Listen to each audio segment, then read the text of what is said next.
பிரியமானவர்களே, ஆமென் வலையொலி வழங்கும் தவக்காலம் தகுந்த காலம் சிறப்பு சிந்தனை தொடரில் இன்று விட்டொழிக்க தகுந்த காலம் தவக்காலம் என்கிற கருப்பொருளில் சிந்திப்போம். இந்நாளின் கருப்பொருளை கேட்டவுடனே எதை விட்டொழிக்க தகுந்த காலம் தவக்காலம், எதற்காக விட்டொழிக்க தகுந்த காலம் தவக்காலம் என்கிற கேள்விகள் இயல்பாக நம் மனதிற்குள் எழும். அதற்கான விடையை இதோ பின்வரும் சிந்தனையிலே பெற்றுக்கொள்ள முயலுவோம். வாழ்க்கையில் உயர்ந்தவற்றை அடைய வேண்டுமென்றால் சில நேரங்களில் நமக்கு பிடித்தவற்றை விட்டொழிக்க வேண்டிய கட்டாயம் உண்டு. விடுதல் என்பது இழப்பு அல்ல, அது உயர்விற்கான முதலீடு. ஒரு விதை தன்னுடைய வடிவத்தை விட்டால்தான் மரமாகிறது. ஒரு மாணவன் ஓய்வை தியாகம் செய்யாமல் தேர்ச்சியை அடைய முடியாது. அதுபோல வாழ்க்கையில் நாம் பெரிய இலக்குகளை நோக்கி செல்லும் போது சிறிய ஆசைகள், சோம்பேறித்தனம், பயம் போன்றவற்றை விட்டொழிக்க வேண்டும். முதலாவது, சௌகரியத்தை விட்டால்தான் வளர்ச்சி. மனிதன் இயல்பாக சௌகரியத்தை விரும்புகிறான். பாதுகாப்பான சூழல், சவால் இல்லாத நிலை, பழக்கமான வாழ்க்கை இவை அனைத்தும் அமைதியாக தோன்றினாலும் அவை வளர்ச்சியை தடுத்து நிறுத்துகின்றன. ஒரு பட்டாம்பூச்சி தனது கூண்டை உடைக்காமல் வெளிவர முடியாது.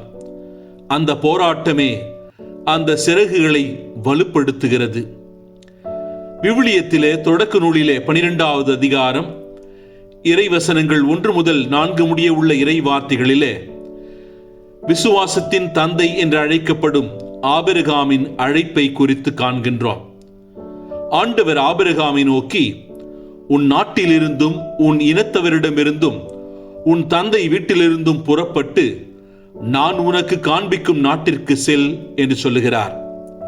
அப்படி சென்றால் உன்னை நான் பெரிய இனமாக்குவேன், உனக்கு ஆசி வழங்குவேன், உன் பெயரை நான் சிறப்புறச் செய்வேன், நீயே ஆசியாக விளங்குவாய் என்கிற உறுதிமொழியை அளிக்கின்றார்.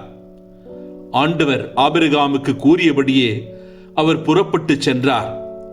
ஆபிரகாம் ஆண்டவரது வார்த்தைக்கு செவிமடுத்து தன்னுடைய நாட்டிலிருந்து, தன்னுடைய சௌகரியத்திலிருந்து அதை விட்டொழித்து புறப்பட்டு சென்றபொழுது அவருக்கு வயது 75. அந்த நிலையை அவர் மேற்கொண்டதால் தான் நம் எல்லோருக்கும் அவர் மாதிரியாக விசுவாசத்தின் தந்தையாக மாறினார் என்று பார்க்கின்றோம். மிகப்பெரிய விஞ்ஞானி ஆல்பர்ட் ஐன்ஸ்டைன் கூறுகிற பொழுது, வாழ்க்கை ஒரு சைக்கிள் ஓட்டுவது போன்றது. சமநிலையை பேண வேண்டுமெனில் தொடர்ந்து நகர வேண்டும் என்று சொல்லுகிறார். இந்த மேற்கோள் நமக்கு சொல்லுவது என்ன? நாம் நகராமல் இருந்தால் சமநிலை குலையும். அதாவது சௌகரியத்தில் நிலைத்து நிற்கும் வாழ்க்கை நம்மை முன்னேற்றாது. புதிய திறன்களை கற்றுக்கொள்வது, புதிய வாய்ப்புகளை தேடுவது, தோல்வியின் ஆபத்தை ஏற்பது இவையெல்லாம் தற்காலிக சிரமத்தை தரலாம். ஆனால் அந்த சிரமமே நம்மை மேம்படுத்தும். ஒரு மாணவன் உயர்ந்த மதிப்பெண் பெற விரும்பினால் அவன் ஓய்வையும் சலுகைகளையும் சில காலம் தியாகம் செய்ய வேண்டும். ஒரு விளையாட்டு வீரன் வெற்றிக்காக கடினமான பயிற்சியை தேர்வு செய்கிறான். சௌகரியத்தை விட்டால்தான் திறமை விரிகிறது, பாதுகாப்பை விட்டால்தான் புதிய உலகம் திறக்கிறது என்று பார்க்கின்றோம். இரண்டாவது, உடனடி இன்பத்தை விட்டு தொலைநோக்கை தேர்வு செய்தல் மிக முக்கியமானது. பல நேரங்களில் நாம் உடனடி மகிழ்ச்சிக்காக நீண்டகால நன்மையை இழக்கிறோம். சமூக வலைத்தளங்களில் அதிக நேரம் செலவிடுவது, ஒழுங்கற்ற வாழ்க்கை முறை, சோம்பேறித்தனம் இவை அனைத்தும் உடனடி இன்பத்தை தரலாம், ஆனால் நம் எதிர்காலத்தை பாதிக்கும். நம் தேசத்தந்தை மகாத்மா காந்தி அவர்கள், நாளை இறக்கப் போகிறவரை போல வாழுங்கள், என்றும் வாழப்போகிறவரை போல கற்றுக்கொள்ளுங்கள் என்கிறார். இவரின் வார்த்தைகள் தொலைநோக்கின் முக்கியத்துவத்தை எடுத்து காட்டுகின்றன. உடனடி இன்பம் நம்மை தற்காலிகமாக மகிழ்விக்கலாம், ஆனால் நீண்டகால இலக்கு மட்டுமே நம்மை நிலையான நிறைவை நோக்கி அழைத்துச் செல்லும். ஒரு விவசாயி விதை போட்டவுடன் அறுவடை கிடைக்காது என்பதை அறிந்திருப்பான். அவன் பொறுமையுடன் காத்திருப்பான். அதுபோல நாமும் இன்று சில ஆசைகளை விட்டுவிட்டால் நாளை பெரிய வெற்றியை பெறலாம். ஒரு தொழிலதிபர் தனது ஆரம்ப காலத்தில் பல வசதிகளை தியாகம் செய்கிறார். ஆனால் அவரது பார்வை எதிர்கால வெற்றியை நோக்கியதாக இருக்கும். உடனடி இன்பத்தை விட தொலைநோக்கை தேர்வு செய்வதே உண்மையான ஞானம். மூன்றாவது, பயத்தையும் தோல்வி எண்ணத்தையும் விடுதல். வாழ்க்கையில் பலர் முன்னேறாமல் இருப்பதற்கு காரணம் பயம். என்னால் முடியுமா? தோல்வி அடைந்து விட்டால் என்ன ஆகும்?